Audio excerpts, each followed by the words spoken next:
are watching a WordPress Barista video.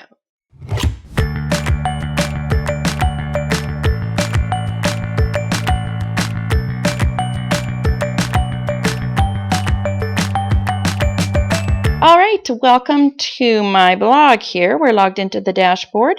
This is a post I've actually already published. Now we're going to go down to the bottom of the post. We're assuming you already have your Yoast SEO for WordPress plugin installed and ready to go. And down here is our Yoast box. You can see that right here. And in another tutorial on my blog, we've covered how to find your keywords. So I've done a little research and I want to rank for e-commerce and WordPress. Now I'm not going to put WordPress in here because then it makes me do e-commerce and WordPress exactly, which isn't reader friendly. And the number one rule is always write for your reader, not for search engines. So pretty much I want this little green light thing to tell me if I have enough of the e-commerce word in here. So the first thing we're going to talk about out of our 5 tips is to put your keyword in the first sentence. So I'm going to make sure WordPress and e-commerce is in my first sentence. Welcome, good morning, boss ladies. Welcome to our e-commerce and WordPress weekly feature. So before I started optimizing this post, I went directly into what this post is going to be like and what I'm doing for the week on the blog. So it was very easy to just quickly put welcome to our e-commerce and WordPress feature because that's what this week is about. So it works for the readers and for search engines to know. Then number 2 tip is to put the keyword 2 to 3 times per every 300 or so words. There really isn't a formula, but you want to put it in here often enough so that a search engine knows what you're talking about. And you need to actually use the word e-commerce. You can't be cute.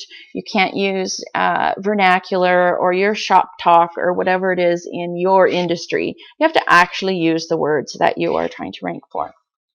So I have this a few times in paragraphs, and I have it a few times in headings, and a few times in images, which we're going to talk about next.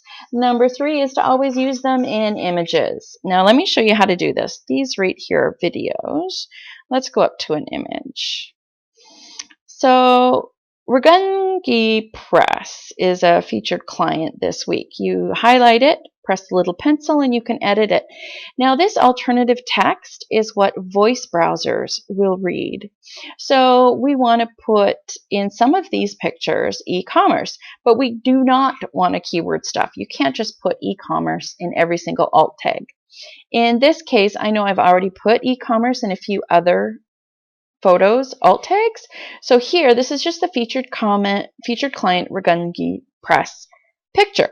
We want the pictures to actually be descriptive, the alt tags to be descriptive of the picture, not to be keyword stuffing. If you do keyword stuff, you will get penalized, and it's very hard to get back in Google's good graces.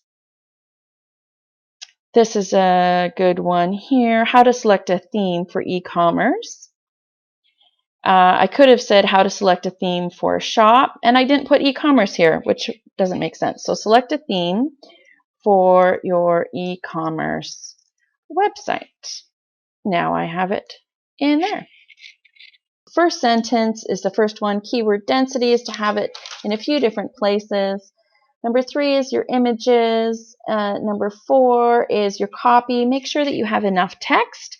Nowadays, Google is looking for texts that are really informative and relevant to the consumer, and they're assuming that the longer it is, the more value it's going to provide to your readers.